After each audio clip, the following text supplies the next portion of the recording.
At the end of this symposium, and having heard the many exciting initiatives you have undertaken at your universities, I would ask you to consider joining in a strategy on creating collective programming for the international students in the CERO Consortium. You may ask, why specifically the international doctoral students?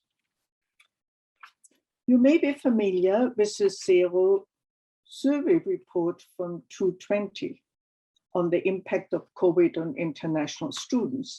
This survey found that international graduate students at the 5 US universities whose results were analyzed were with health, safety, and immigration issues. Specifically, they were worried about understanding medical insurance and health system, having adequate financial support, and not because of certain time restrictions suddenly get an extension, but not get the initial financial support. Being locked out of labs and working alone without that usually very good library support. Experiencing travel restriction, missing conference meetings, navigating practical training, and securing jobs after graduation.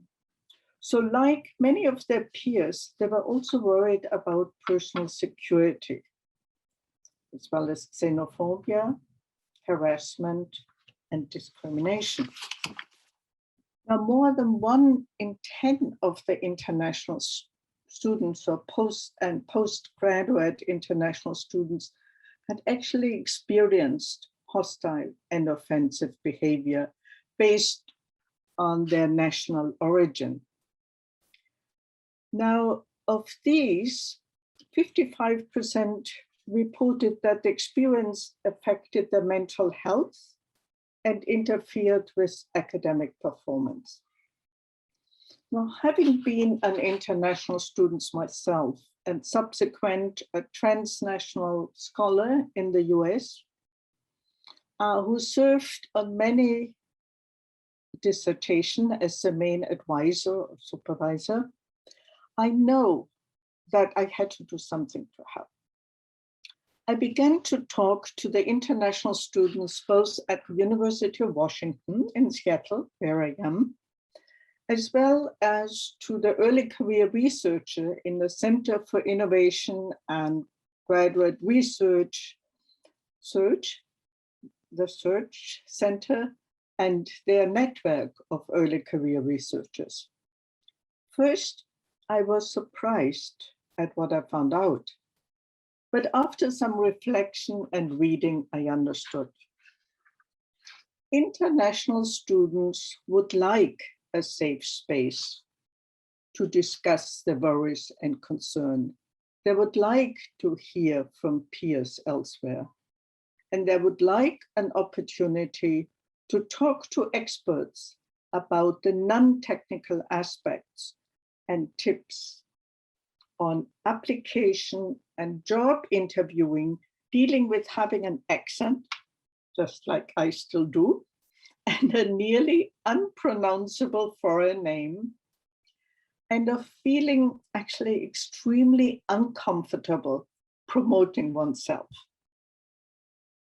Now, at my university in the College of Education, recently set up gatherings space for Asian American, Pacific Islander, and Native Hawaiian students, faculty, and administrative staff. It was a time when they could come together as a community and be in solidarity with each other, sharing as much or as little as they choose to, and felt comfortable about their concerns, fears, feelings, dreams, and wishes. After the meeting, I interviewed the Asian international doctoral students who had taken part. They commented that they felt safe spoke more openly, and felt included in the college community where there were often the outsiders, the others. Why did the meeting create a sense of insulation? Not insulation, inclusion, I asked. We were the majority in the meeting, in an environment where we normally are the minority, they replied.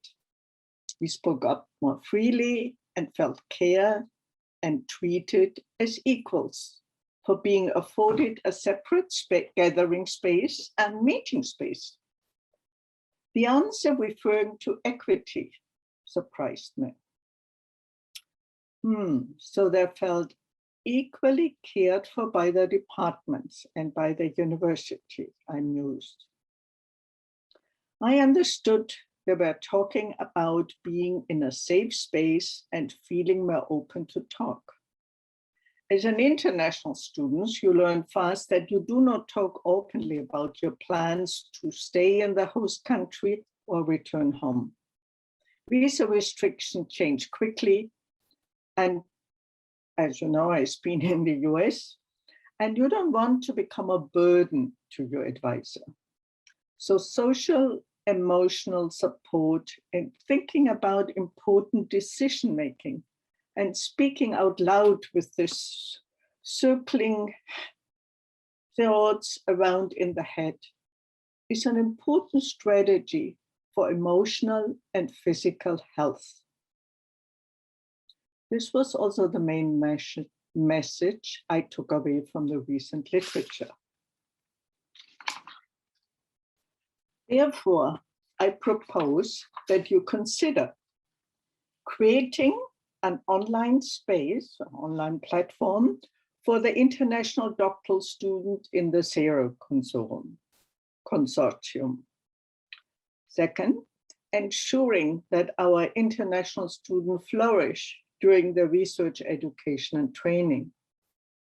And third, becoming appreciated as an institution for caring for international doctoral students within the postgraduate community.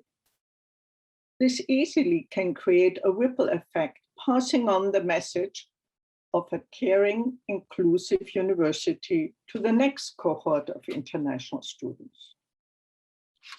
During the allotted time of the symposium, I will ask you to please join me for brainstorming with your partners. Inquiring with these questions: what are the advantages of such an initiative?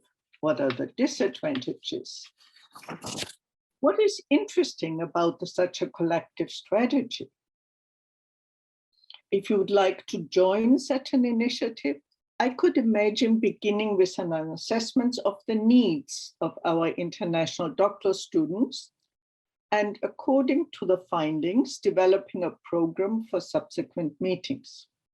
I also could imagine that we collect programming for international students in COVID time that exists at your university and share these programmatic ideas among the consortium.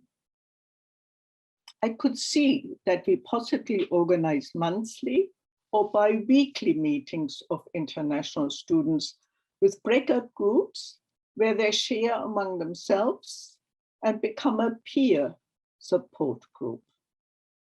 Also, experts from the university might speak on the topic of need and interest to the upcoming researchers.